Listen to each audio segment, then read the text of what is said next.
Ya, Bapak, Ibu, dan Saudara yang dikasihi Tuhan, pada malam hari ini kita akan melihat satu pembahasan atau tema pada malam hari ini, yaitu tentang manusia, gambar, dan rupa Allah. Kita akan memperhatikan satu bagian firman Tuhan. Teriak, bang teriak lah kok. Ini toh, kakak tak gambar.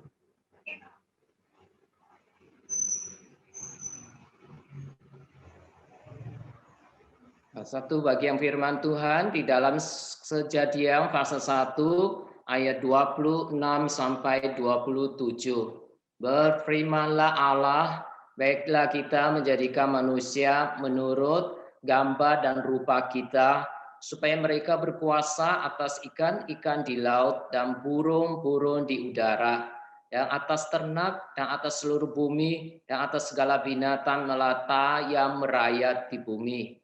Maka Allah menciptakan manusia itu menurut gambarnya, menurut gambar Allah diciptakannya, dia laki-laki dan perempuan diciptakannya mereka.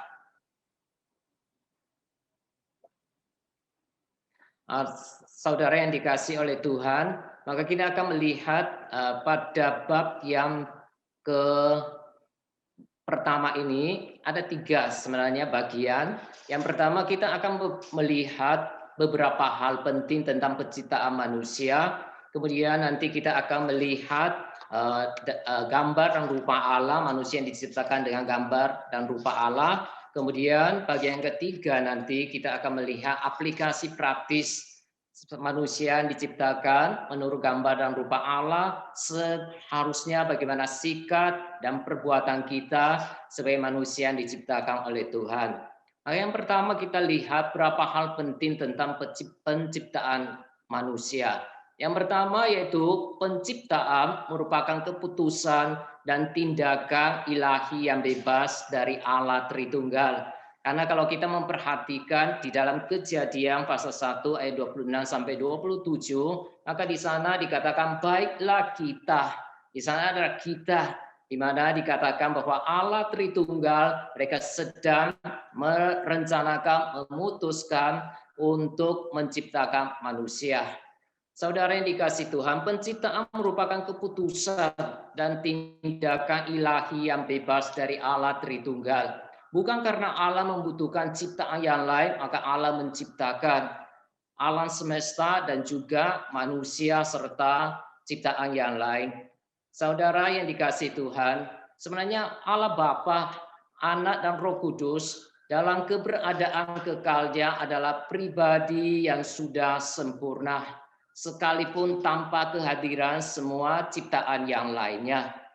Oleh sebab itu, jikalau Allah melaksanakan karya penciptaan, Allah ingin menciptakan makhluk hidup dan juga ciptaan yang lain di luar dirinya, semua itu semata-mata karena berdasarkan kasih Allah yang secara bebas dan berdaulat telah memilih menciptakan segala sesuatu yang berbeda dengan dirinya.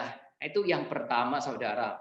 Kemudian yang kedua, hal yang kedua tentang penciptaan manusia, yaitu menurut kebenaran firman Tuhan menyatakan kepada kita bahwa penciptaan adalah karya ilahi yang bersifat ex nihilo, atau Allah menciptakan dari yang tidak ada menjadi ada, baik yang bersifat material maupun yang bersifat spiritual, yaitu termasuk manusia dan malaikat. Itu yang kedua. Kemudian yang ketiga, selaku pencipta yang agung, Allah sudah menetapkan ketentuan yang jelas tentang keberadaan semua ciptaannya. Atau dengan kata lain bahwa ciptaan Tuhan adalah ciptaan yang terbatas, lain dengan Allah yang tak terbatas. Oleh sebab itu salah satu pembeda yang mutlak dan selamanya antara Sang Pencipta yaitu Allah sebagai pencipta dengan kita manusia dan ciptaan yang lainnya adalah aspek ketidakterbatasan Allah dan juga keterbatasan dari ciptaannya. Oleh sebab itu saudara yang dikasih Tuhan, meskipun nanti kalau kita mempelajari manusia yang diciptakan sebagai gambar dan rupa Allah, maka di sana kita melihat ada bagian-bagian atau natur atau sifat yang dimiliki Allah juga kita miliki, seperti keadilan, seperti belas kasihan, seperti kesucian. Kita bisa miliki hal seperti itu, tetapi tidak semua sifat-sifat Allah atau atribut Allah kita miliki. Karena minimal ada 3 atribut Allah yang tidak dapat dimiliki oleh makhluk ciptaannya, yaitu ketidakterbatasan dari Allah. Allah sebagai makhluk ciptaan yang tak terbatas, tetapi ketika kita diciptakan Tuhan, kita tidak seperti Allah, tidak terbatas. Karena itu adalah sifat-sifat Allah yang tidak bisa diberikan kepada ciptaannya. Sifat-sifat Allah yang tidak bisa dikomunikasikan kepada ciptaan yang lainnya. Kemudian Allah yang tidak berubah, kita juga tidak bisa seperti Allah. Ya tidak berubah. Kita akan senantiasa mengalami perubahan di dalam kehidupan kita. Itu yang kita tidak dapat miliki sebagai ciptaan Allah. Kemudian kita adalah ciptaan yang tidak bisa seperti Allah ada dengan sendirinya. Oleh sebab itu, saudara yang dikasihi Tuhan, sangat jelas pencipta adalah oknum yang maha kuasa, yang tak terbatas, tetapi kita yang diciptakan adalah makhluk yang terbatas. Nah, karena kita adalah ciptaan Tuhan yang terbatas, dan Allah adalah pencipta yang tak terbatas, yang tidak terbatas, maka semua ciptaan Tuhan, ya alam semesta, kemudian semua makhluk hidup yang ada termasuk manusia, kita yang terbatas sangat bergantung kepada Allah yang tak terbatas. Oleh sebab itu, di dalam Kisah Para Rasul pasal yang ke-17 ayat 28 di sana dikatakan, sebab di dalam Dia, di dalam Allah kita hidup, kita bergerak, kita ada. Karena kita adalah ciptaan Tuhan dan kita sangat bergantung kepada Allah pencipta. Mungkin pada zaman-zaman waktu-waktu yang lalu, banyak sebelum pandemi, mungkin banyak orang beranggapan tanpa orang lain saya juga bisa hidup dengan baik atau melakukan hal-hal yang lainnya. Bahkan mungkin sebagian bagi orang yang tidak percaya kepada Tuhan, mereka bilang tidak ada Tuhan dan mereka tidak perlu Allah di dalam hidup mereka. Tanpa ada Allah, mereka pun juga bisa hidup dengan baik dan melakukan segala pekerjaan yang hebat di dalam dunia. Tapi di saat seperti pandemi ini, saya pikir manusia lebih disadarkan bahwa bagaimanapun hebatnya kita sebagai manusia, bagaimana pandainya kita, bagaimana kita kuatnya, atau bagaimanapun banyaknya talenta atau kemampuan yang kita miliki, kita tetap adalah makhluk yang terbatas, yang sungguh-sungguh perlu mengandalkan Tuhan di dalam hidup kita. Tanpa Tuhan sebenarnya, tanpa pertolongan Tuhan, kita sebenarnya begitu rapuh, kita sebenarnya begitu lemah. Kita seringkali merasa kuat, kita seringkali merasa besar, tapi di hadapan virus yang kecil kita tidak bisa berbuat apa-apa, bukan? Nah, di sini memperlihatkan kepada kita supaya kita sadar sebagai makhluk ciptaan Tuhan, sepandai-pandainya, sekaya-kayanya, semampu-mampunya, kita tetap adalah makhluk ciptaan Tuhan yang terbatas, yang sungguh-sungguh memerlukan Tuhan. Oleh sebab itu, tidak ada seorang pun dari antara kita bisa bangga atau menyombongkan diri, karena kita tetap ciptaan yang terbatas, dan kita bersyukur karena kita sebagai orang yang percaya Tuhan, kita memiliki Allah yang tak terbatas. Kemudian saudara, selanjutnya kita lihat hal penting tentang penciptaan manusia. Setelah Allah menciptakan segala sesuatu, kalau kita memperhatikan di Kejadian pasal 1, maka di sana kita melihat baik di ayat 4, ayat 10, ayat ke-12, 18, 21, 25, setelah Allah menciptakan, Allah selalu berkata baik. Allah melihat apa yang diciptakan itu baik. Dan bahkan di ayat yang ke-31, di sana Allah berkata sungguh amat baik. Kualitas sungguh amat baik merupakan konklusi dari penilaian Allah setelah ia menyelesaikan seluruh karya penciptaan, Tuhan Allah melihat bahwa segala sesuatu yang dia ciptakan itu adalah sungguh amat baik. Oleh sebab itu saudara yang dikasihi Tuhan, dunia materi berupa alam semesta dan semua isinya, serta manusia sebagai ciptaan Tuhan yang meliputi aspek materi dan aspek spiritual adalah baik di hadapan Tuhan. Jadi baik tubuh, materi kita maupun spiritual kita sebenarnya dinilai oleh Tuhan adalah baik. Kemudian saudara yang dikasihi Tuhan, hal yang kelima, manusia adalah mahkota ciptaan Allah. Memang secara kronologis kalau kita melihat waktu penciptaan Allah dari hari pertama terang, kemudian nanti hari kedua darat, lautan, hari ketiga kita juga melihat tumbuhan yang diciptakan dan juga hari keempat benda-benda di langit dan hari kelima hewan-hewan Tuhan ciptakan, manusia terakhir urutan terakhir diciptakan oleh Allah. Jadi secara kronologis, secara urutan manusia terakhir. Tetapi saudara dari perspektif teologis yang terakhir justru merupakan yang utama. Karena manusia adalah mahkota ciptaan Allah. Keutamaan manusia sebagai puncak ciptaan Allah terlihat dalam beberapa hal. Yang pertama dari cara Allah menciptakan manusia. Metode karya Allah atau cara Allah menciptakan manusia itu sangat berbeda. Tidak seperti waktu Allah menciptakan ciptaan yang lain. Kalau kita melihat di hari pertama sampai Allah menciptakan binatang atau hewan di darat, pada hari ke-6 sebelum manusia diciptakan, maka Allah menciptakan segala sesuatu itu hanya dengan berfirman saja. Tetapi sangat lain ketika Allah mau menciptakan manusia. Karena di dalam Kejadian pasal yang kedua ayat 7 dikatakan di sana Tuhan Allah membentuk manusia itu dari debu tanah dan menghembuskan nafas hidup ke dalam hidungnya.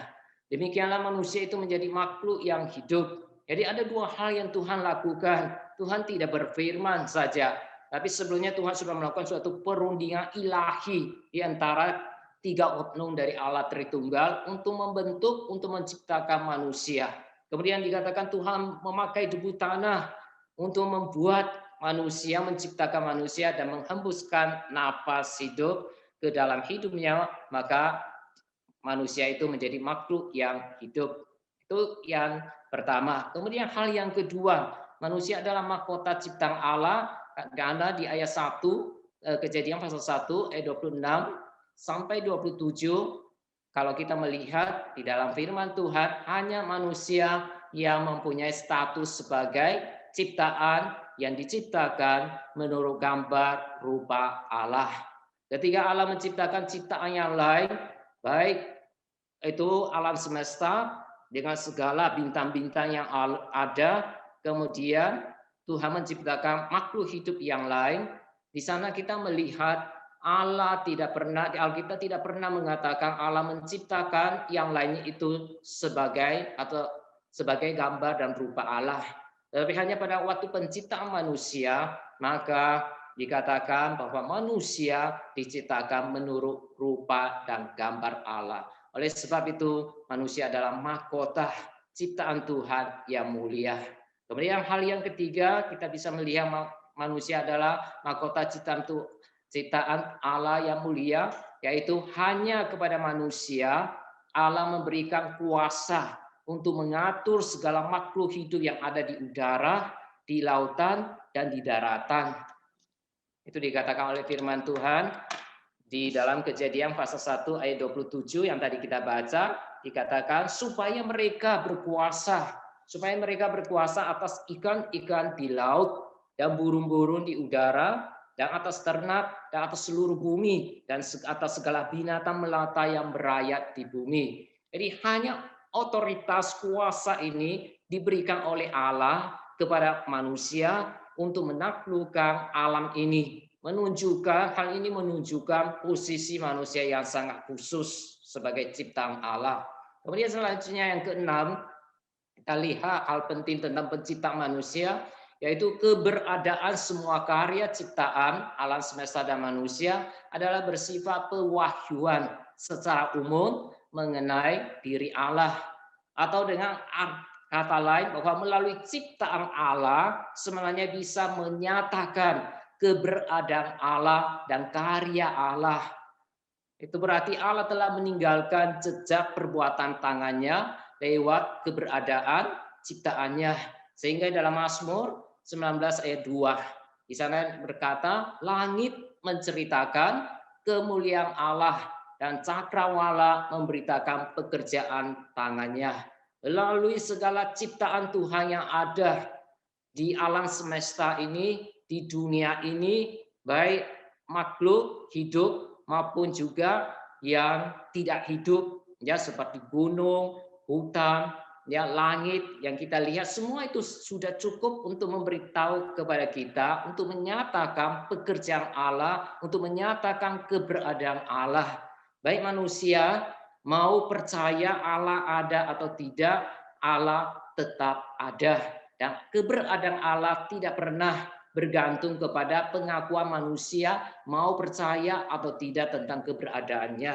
Karena Allah memang adalah Allah yang ada dan dia adalah Allah pencipta. Oleh sebab itu, melalui ciptaan Tuhan bisa menyatakan keberadaan Allah, kemuliaan Allah, dan juga karya tangan dari Allah. Nah, ini yang disebut wahyu umum. Meskipun demikian, melalui wahyu umum, manusia yang telah jatuh dalam dosa juga belum bisa mengenal Allah secara sempurna. Oleh sebab itu, mengapa nanti di kemudian Tuhan memberikan wahyu khusus kepada umat pilihannya, kepada orang-orang yang Tuhan pilih, kepada orang-orang yang Tuhan panggil untuk percaya kepada Tuhan, supaya hati pikiran mereka dibukakan, diubahkan, dan mereka dapat menjadi anak-anak Tuhan. Nah, kemudian bagian yang kedua, saudara dikasih Tuhan, kita akan melihat satu hal, yaitu manusia adalah gambar dan rupa Allah. Karena dalam Kejadian pasal yang pertama tadi, ketika kita di dalam Kejadian pasal yang kedua ayat 7, maka dikatakan bahwa Allah menciptakan manusia, dan juga di ayat 27, maka Allah menciptakan pasal 1 ayat 27. Maka Allah menciptakan manusia menurut gambarnya. Menurut gambarnya Allah menurut gambar Allah diciptakannya dia, laki-laki dan perempuan diciptakannya mereka. Oleh sebab itu, saudara yang dikasih Tuhan, saya katakan, firman Tuhan katakan, hanya dari semua ciptaan Tuhan, hanya manusia yang diciptakan menurut gambar rupa Allah. Karena manusia diciptakan menurut rupa dan gambar Allah, maka manusia itu berharga, manusia itu unik, manusia itu berarti, dan manusia itu terhormat. Keberhargaan, keunikan, keberartian, dan kehormatan manusia selaku makhluk ciptaan Allah ditentukan sepenuhnya oleh identitas dirinya sebagai gambar dan rupa Allah. Maka saudara, mari kita memperhatikan istilah dari gambar dan rupa Allah. Pemakaian dua istilah tersebut secara bergantian dipakai di dalam Alkitab. Ada saatnya memakai kedua istilah ini, gambar rupa Allah. Kemudian ada saatnya memakai gambar saja, ada saatnya memakai rupa.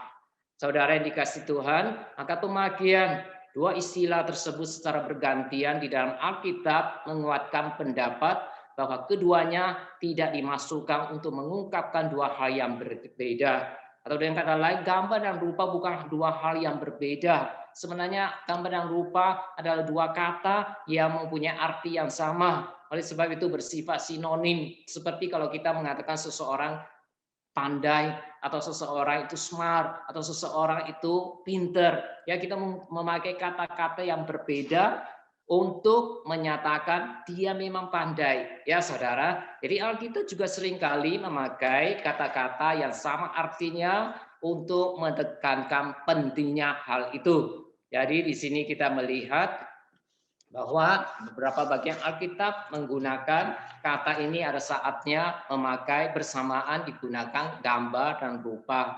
Tapi ada saatnya memakai kata gambar dan ada saatnya hanya memakai kata rupa saja. Seperti saya ambil contoh dalam Kejadian pasal 1 26 di sana pakai gambar rupa. Ya, kemudian Kejadian pasal 1 ayat 27 pakai gambar saja, kata gambar. Kemudian di dalam Kejadian pasal 5 ayat 1 hanya memakai kata rupa. Dan Kejadian 9 ayat 6 hanya memakai kata gambar. Kalau kita memperhatikan ayat firman Tuhan, saudara nanti bisa perhatikan di buku nanti ada. Kemudian di dalam 1 Korintus pasal yang ke-17 ayat 7, di sana memakai kata gambar saja. Kemudian kalau kita perhatikan di dalam Kolose pasal yang ketiga ayat 10, di sana memakai kata gambar saja. Dan Yakobus 3 ayat 9 memakai kata rupa. Jadi dari beberapa ayat ini menunjukkan kadang dipakai bersamaan gambar rupa, tapi kadang juga memakai kata gambar saja atau rupa saja. Nah, pakai baik gambar baik rupa sama, memiliki arti yang sama.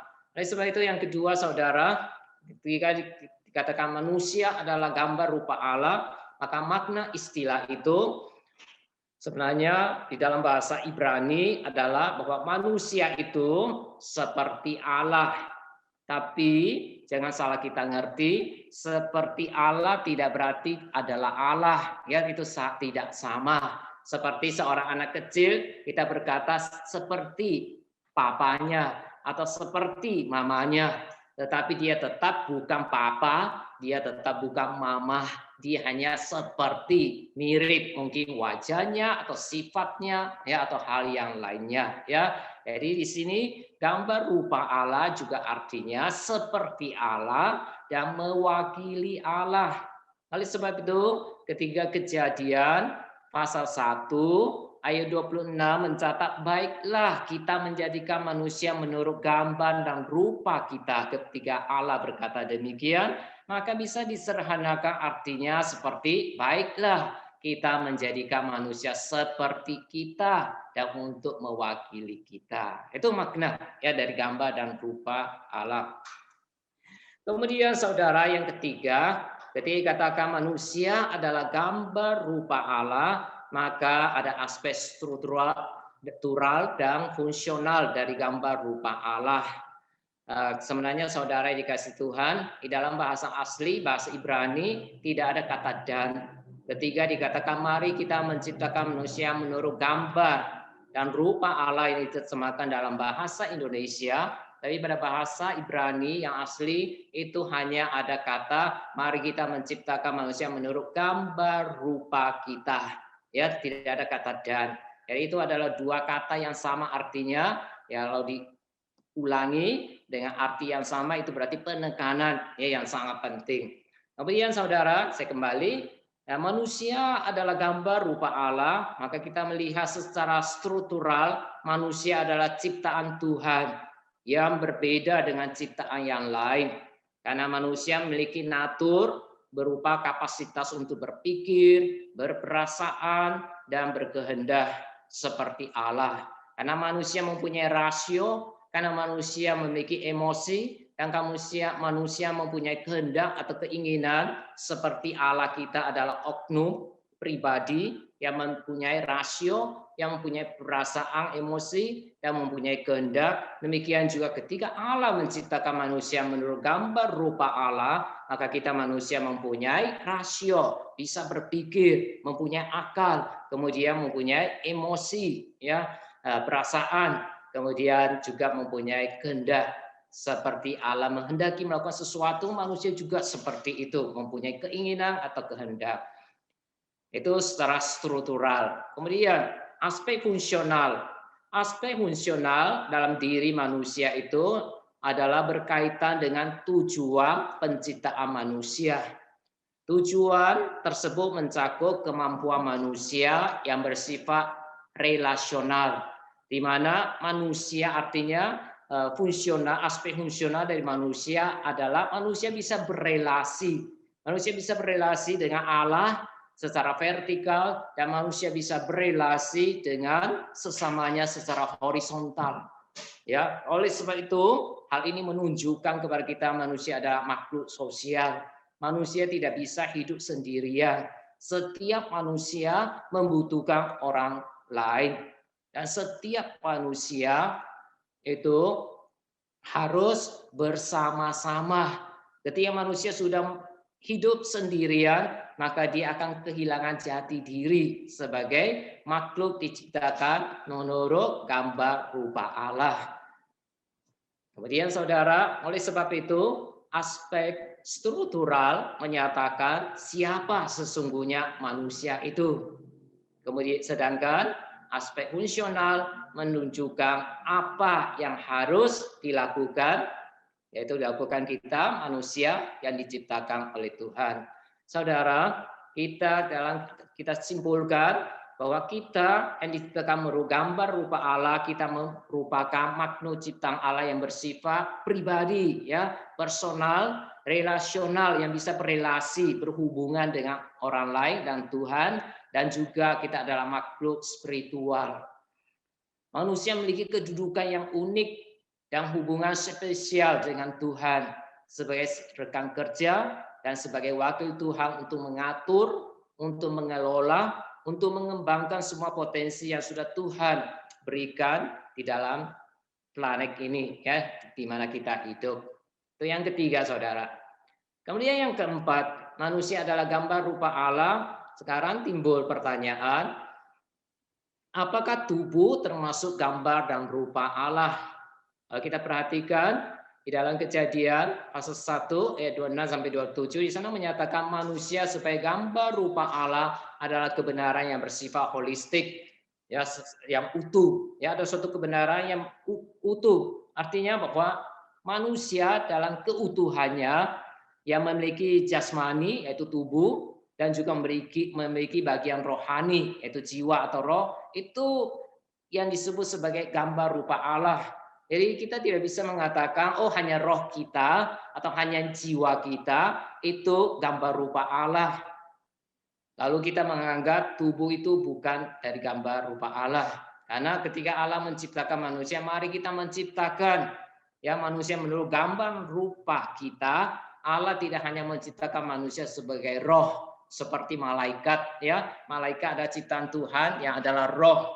Tetapi ketika Allah menciptakan manusia selain memiliki roh, tetapi juga memiliki tubuh jasmani. Ya, oleh sebab itu manusia secara total, secara utuh, baik yang tubuh jasmani maupun bagian rohani atau jiwa atau roh itu adalah gambar dan rupa Allah.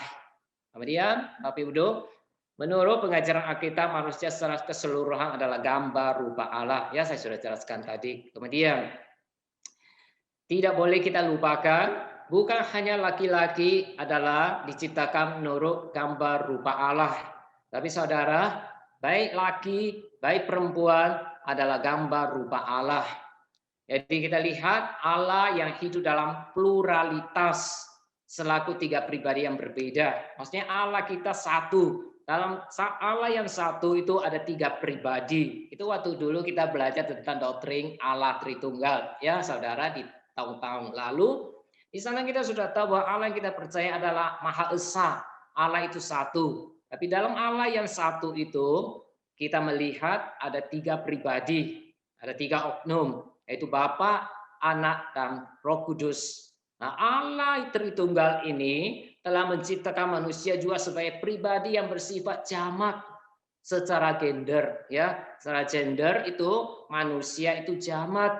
Nah, baik laki-laki disebut manusia, baik perempuan juga disebut manusia. Jadi manusia mempunyai dua jenis gender, satu laki-laki dan satu perempuan.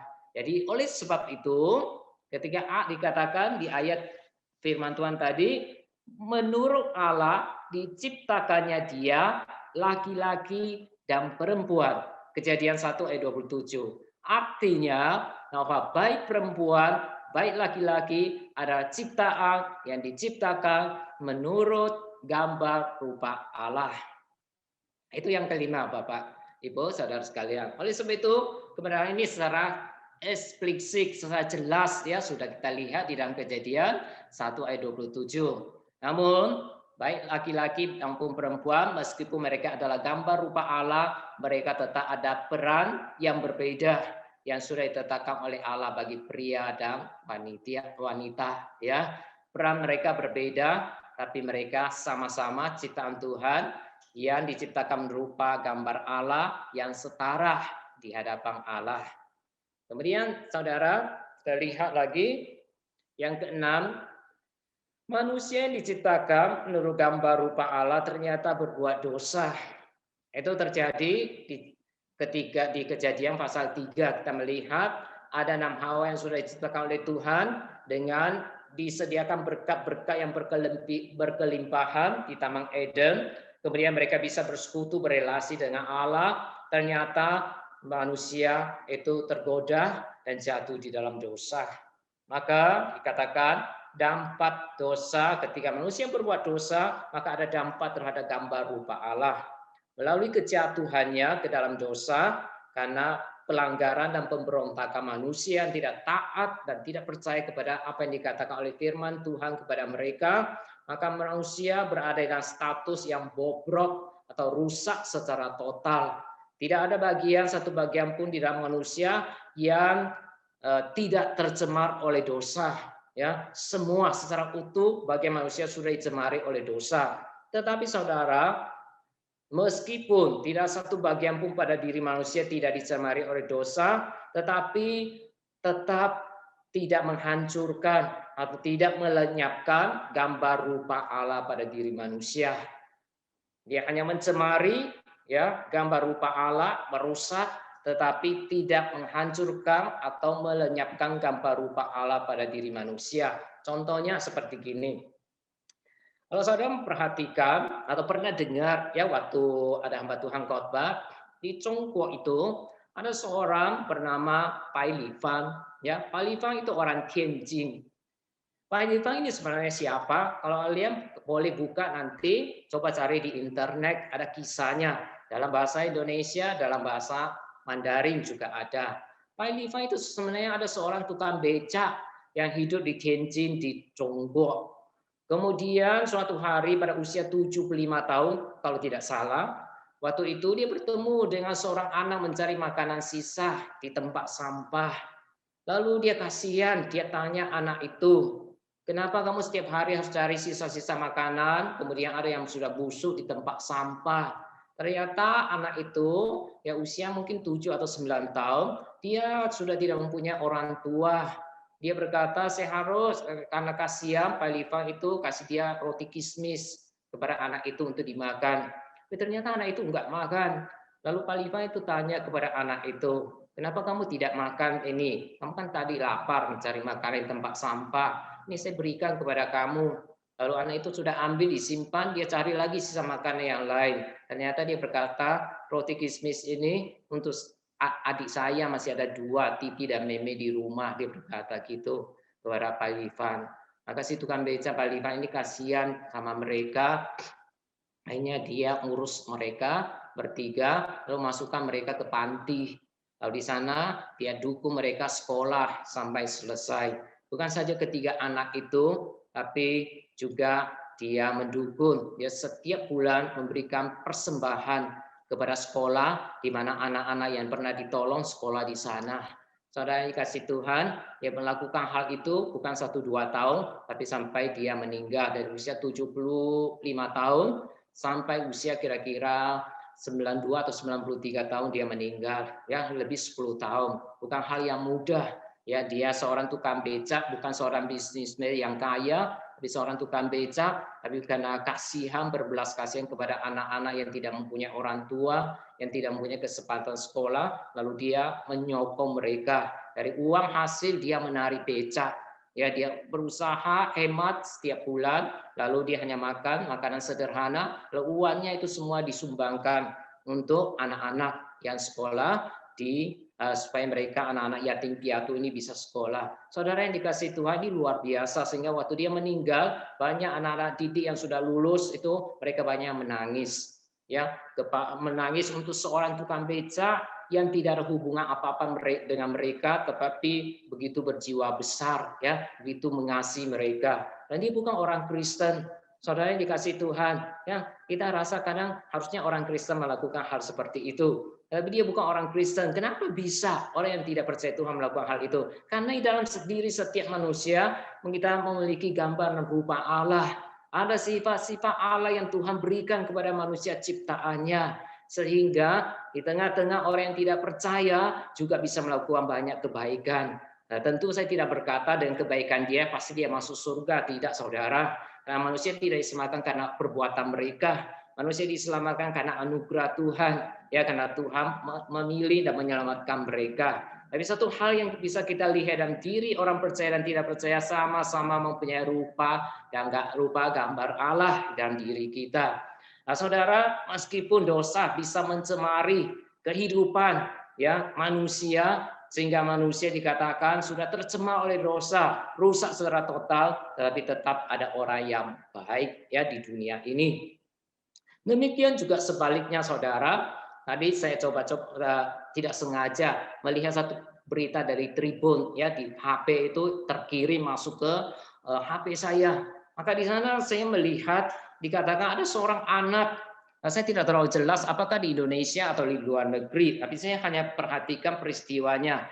Anak ini seorang perempuan berusia 19 tahun, seorang anak perempuan remaja berusia 19 tahun, dia membunuh ibunya sendiri. Lalu dikatakan ketika dia membunuh ibunya, dia menusuk-nusuk ibunya dengan pisau lebih dari 100 kali. Di bagian wajah, di bagian tubuhnya yang lainnya. Sesuatu hal yang sangat sadis kalau kita melihat dan tidak masuk akal. Seorang anak begitu tega membunuh ibunya. Mungkin ada kebencian di dalam hatinya, entah bagaimana, tetapi sampai dia membunuh ibunya seperti itu. Ya, saya dikirimi di WA. Ya, jadi itu hal yang menyedihkan. Nah, kenapa bisa manusia yang diciptakan menurut rupa dan gambar Allah melakukan hal seperti itu? Saudara yang dikasihi Tuhan, karena manusia telah jatuh dalam dosa, secara keseluruhan manusia juga sudah dicemari oleh dosa, maka manusia membutuhkan pemulihan oleh anugerah Tuhan. Baru manusia bisa kembali menampakkan gambar rupa Allah yang ada di dalam dirinya. Saudara yang dikasihi Tuhan, dosa tidak menghancurkan, melenyapkan gambar rupa Allah pada diri manusia. Karena manusia tetap bisa memiliki sifat-sifat yang baik dan berbuat baik. Tapi setelah jatuh dalam dosa, manusia tetap adalah gambar rupa Allah. Hanya dosa membuat manusia yang memiliki rupa dan gambar Allah tidak berfungsi sebagaimana seharusnya. Sekarang yang terakhir, saudara, aplikasi praktis manusia sebagai gambar rupa Allah. Kita sudah diciptakan oleh Tuhan menurut gambar rupa Allah. Maka yang pertama, terciptanya manusia dan status sebagai gambar rupa Allah menunjukkan bahwa kita adalah makhluk yang secara intrinsik bersifat religius. Ya, kita adalah orang yang mempunyai hati yang ingin menyembah. Oleh sebab itu, kalau kita perhatikan kebudayaan di segala tempat di dunia ini selalu menyingkapkan begitu banyak aktivitas manusia yang berkaitan dengan urusan penyembahan. Siapapun dalam dunia ini ada hati untuk menyembah. Kalau kecuali di beberapa negara komunis, tapi tidak berarti di negara komunis tidak ada penyembahan. Tetap ada kerinduan manusia yang hidup dalam negara seperti itu untuk menyembah sesuatu yang lebih besar, yang lebih berkuasa dari dirinya. Kalau tidak menyembah Allah yang benar, hanya dua macam penyembahan. Kalau manusia tidak menyembah Allah yang benar, ya tentu manusia menyembah berhala. Atau berhala dalam arti yang kelihatan, seperti patung-patung, dewa, atau berhala yang tidak kelihatan. Bisa itu uang, kekuasaan, atau dirinya sendiri. Ya, itu. Jadi manusia selalu mempunyai hati menyembah. Tapi penyembahan manusia hanya kepada dua. Yang satu kepada Allah yang benar atau kepada berhala atau dewa-dewa yang palsu. Maka sebagai orang yang sudah menerima anugerah keselamatan, kita patut bersyukur kepada Tuhan. Karena Tuhan begitu mengasihi kita, Tuhan menyelamatkan kita, dan kita tahu kita diciptakan sebagai gambar rupa Allah. hendaklah kita dalam hidup ini menunjukkan, menyatakan gambar rupa Allah yang ada dalam hidup kita. Dan mari kita juga sebagai orang percaya yang sudah menerima anugerah Tuhan, kita terus berdoa supaya mereka yang belum percaya, mereka yang belum mengenal Allah yang benar, bisa diselamatkan oleh Tuhan. Dicerahkan, dibukakan hati pikiran mereka oleh kuasa Roh Kudus, supaya mereka dapat menemukan kebenaran yang sejati dan percaya kepada Allah yang benar, yang sudah menciptakan mereka juga menurut gambar rupa Allah. Itu aplikasi yang pertama. Kemudian aplikasi yang kedua, sebagai ciptaan Allah yang adalah gambar rupa Allah, manusia mempunyai nilai, kehormatan, keberhargaan, hak asasi dalam diri tanpa terkecuali. Setiap manusia berharga di mata Tuhan. Oleh sebab itu, setiap manusia harus dihormati, siapapun dia, dengan latar belakang apapun, walaupun status di dalam masyarakat kita berbeda. Ya, ada orang yang statusnya tinggi, ada orang statusnya rendah. Tetapi di hadapan Tuhan, semua manusia sama. Mereka adalah makhluk ciptaan Tuhan yang mulia dan berharga di mata Tuhan. Semua manusia sama berharga dan setara di hadapan Tuhan.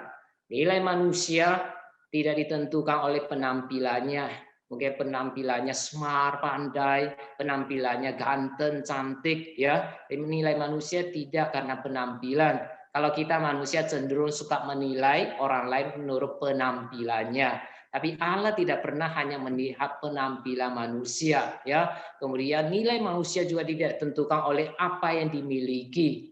Nah, manusia bisa memiliki banyak hal di dalam dunia ini, tetapi itu juga tidak menentukan nilainya, ya, di hadapan Tuhan. Kita bernilai karena Tuhan mengasihi kita. Kita bernilai karena kita ada mahkota ciptaan Allah. Kita bernilai karena kita diciptakan menurut gambar rupa Allah. Dan bukan karena keturunan, karena kita ada keturunan bangsawan, keturunan orang yang berkuasa atau rakyat jelata, ya. Tetapi manusia itu bernilai karena kasih kemurahan Allah, karena kita memiliki gambar rupa Allah. Oleh sebab itu, saudara, iman Kristen, ya, apa yang kita percaya dengan tegas menentang atau sangat menentang perilaku rasialisme. Tidak bisa, kita tidak boleh, ya, memiliki sikap memandang muka atau tingkah laku yang merendahkan orang lain, ya. Semua ini ditentang oleh firman Tuhan. Kalau dulu mungkin secara tidak sadar kita bisa memilih-milih atau memandang rendah orang lain atau memandang muka karena dia pandai, dia kaya atau apa hal, tapi lain sebagainya. Sebagai anak Tuhan, ketika kita tahu setiap manusia mempunyai gambar rupa Allah, mari kita tidak membeda-bedakan mereka. Nah, kenapa ada manusia bisa membeda-bedakan orang lain? Karena memang kita manusia ada kecenderungan dosa dalam hidup kita ini. Kita senang dengan orang yang sama dengan kita. Kita senang dengan orang yang nurut dengan kita. Kita senang dengan orang yang mengasihi kita atau menguntungkan kita. Tapi sebagai orang Kristen tidak boleh hal itu terus ada dalam hidup kita. Kita harus belajar mengasihi sekalipun, ya. Kita mungkin tidak mendapat keuntungan apa-apa dari seseorang, ataupun juga mungkin orang itu bukan orang-orang yang kaya, miskin pun kita tetap harus mengasihi mereka, siapapun mereka, karena mereka adalah manusia yang memiliki gambar rupa Allah. Dan yang terakhir, Bapak Ibu, aplikasi yang terakhir, kita sebagai orang percaya yang sudah tahu bahwa kita adalah manusia sebagai gambar rupa Allah, maka diciptakannya manusia sebagai gambar rupa Allah merupakan anugerah dan sekaligus tugas yang harus dijalankan sesuai dengan kebenaran Tuhan. Manusia, kita sebagai manusia diberi tugas tanggung jawab untuk menaklukkan, mengatur, mengolah bumi ini bagi kemuliaan Tuhan. Itu tercatat ya dalam firman Tuhan kalau kita perhatikan Kejadian tadi 1 ayat 27, 26 dan 27. Ya, dikatakan supaya mereka berkuasa atas segala ciptaan Tuhan. Dalam arti mereka menaklukkan, mereka mengatur, mereka mengelola bumi. Ya, dan apa yang kita lakukan di bumi harus memuliakan Tuhan. Karena itu, manusia menghormati Allah sebagai pencipta bumi, akan menghargai tanah, hutan, laut, udara, air, sumber mineral, dan kekayaan alam yang lainnya. Karena semua itu ciptaan Tuhan. Kalau kita bisa memiliki semua itu, kita bersyukur kepada Tuhan, tapi kita tidak boleh boros dengan sumber alam, kekayaan alam yang Tuhan berikan kepada kita. Kita hemat dan menggunakan dengan tepat dan benar. Demikian juga kalau Tuhan yang menciptakan semua ini, kita sebagai manusia tidak berhak merusak ekosistem, lingkungan hidup, ya, makhluk hidup dengan abiotik dan biotik. Biotik itu makhluk hidup, dan abiotik itu makhluk yang tidak hidup, ya, seperti tanah, laut, hutan, itu semua tidak boleh kita sebagai manusia merusak ekosistem yang ada. Karena Tuhan memberi kita mandat, tugas untuk mengelola dengan baik, bukan merusak ya lingkungan hidup kita. Kita juga tidak boleh membuat masalah polusi menjadi lebih parah dan lain sebagainya. Sebagai orang percaya, kita harus menghargai alam dan sumber alam yang diciptakan oleh Tuhan. Saudara yang dikasih Tuhan, pembahasan kita selesai bab 1 ini. Nah, sebelum kita mengakhiri, mungkin ada yang mau bertanya.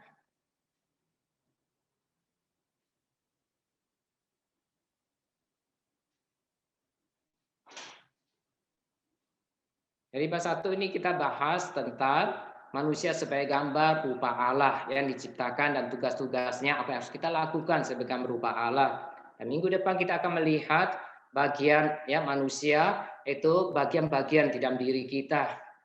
Tubuh, amateri, hal materi dan amateri, ya. Apa itu yang dibikin manusia? Itu minggu depan. Kemudian minggu ketiga kita akan belajar tentang malaikat. Dan minggu yang terakhir kita belajar melihat tentang malaikat yang jatuh, yaitu iblis. Ya, itu akan dipimpin nanti dibahas oleh penginjil Hans. Nah, pembahasan kita malam ini sampai di sini.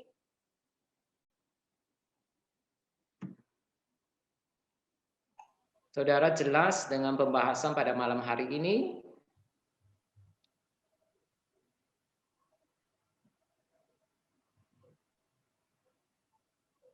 Ada yang mau bertanya? Kalau tidak, saya serahkan kembali kepada Pendeta Edicia. Baik. Saudara, kalau ada yang mau bertanya, boleh, masih ada kesempatan untuk bertanya secara langsung, bisa, atau mau di chat juga bisa. Pak Edi, saya mau bertanya Pak Edi. Silakan Pak.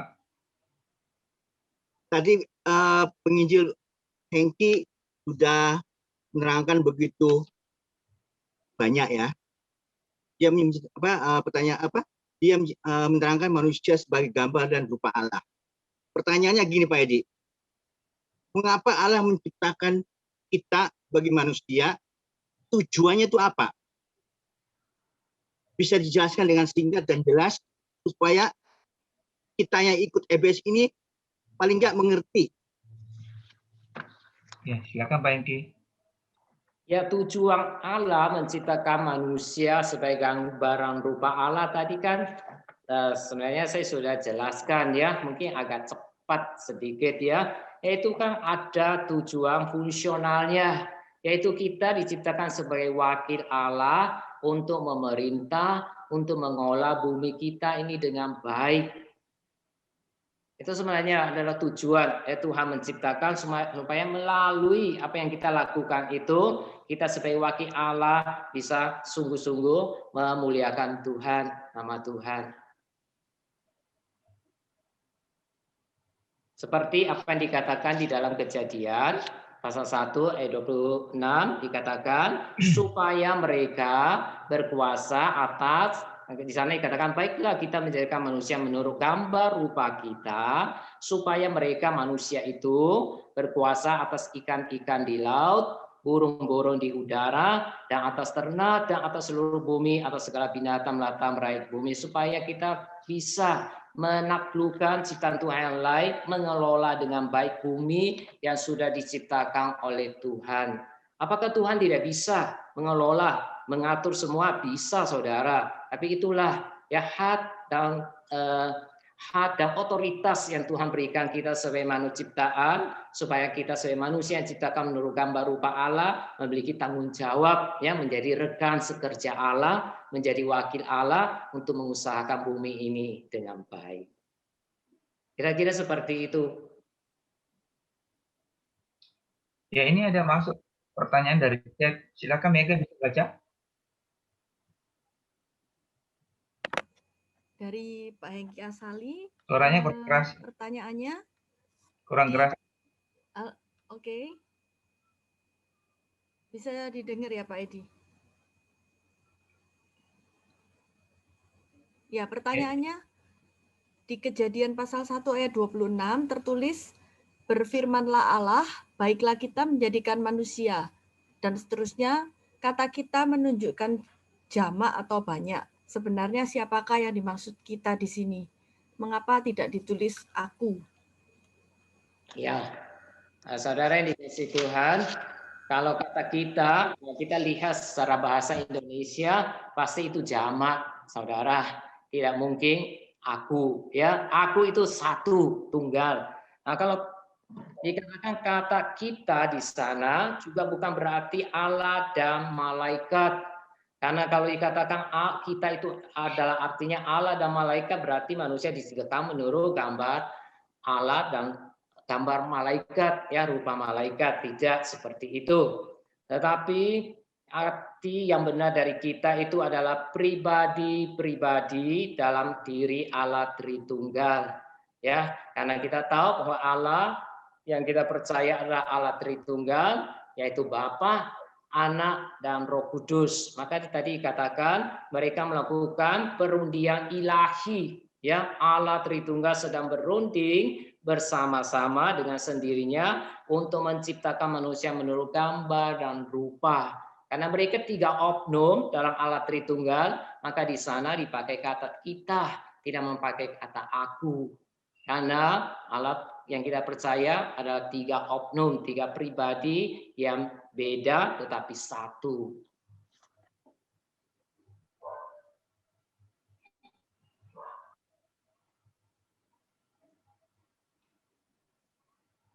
Baik, silakan kalau masih ada pertanyaan. Pak Hengki mau nanya ya. Ini tadi yang berkaitan dengan jawaban tadi mengenai tujuan Allah menciptakan manusia supaya secara fungsional untuk mengelola alam ini kan, untuk mengelola kan ciptaan yang lainnya. Cuma ada sisi lain ya, manusia ini kok diciptakan ini kalau dibandingkan binatang, manusia kadang-kadang termasuk lemah loh. Lemah dalam arti kalau manusia lahir itu untuk belajar jalan aja butuh tahunan. Sementara yang binatang tuh beberapa hari sudah bisa jalan. Kok kira-kira kenapa ya begitu ya? Kok padahal manusia lemah sebenarnya. Iya. Lamban. Pak Jong, iya saya juga pernah perhatikan hal ini ya. Di antara sebenarnya kita manusia itu begitu lemah. Dilahirkan itu masih butuh orang lain dalam jangka waktu yang panjang baru bisa mulai berjalan, berdiri, berjalan, pelan-pelan berlari ya. Kalau anak ayam itu sudah menetas, sudah bisa langsung jalan ya, cari makan apa itu. Tapi satu hal yang lain ya, itu makanya kita memerlukan orang lain supaya kita tahu yang pertama bahwa kita memerlukan proses untuk bertumbuh dan kita memerlukan orang lain dan juga termasuk kita memerlukan Allah. Kemudian selain walaupun kelihatannya lemah, tapi ada satu hal yang tidak dimiliki oleh makhluk ciptaan yang lain. Kita diberi akal, ya kita mempunyai akal. Itu makanya secara struktural kita diberikan, kita mempunyai rasio, kita mempunyai perasaan, kita mempunyai kehendak. Ya, seperti Allah kita. Jadi kita diberi rasio itu untuk melakukan sesuatu, termasuk melindungi, menjaga diri kita dan upaya bagaimana supaya hidup lebih baik. Kalau menurut saya seperti itu. Mungkin ada rekan lain yang mau tambahkan, silakan. Apakah ada pertanyaan lain lagi?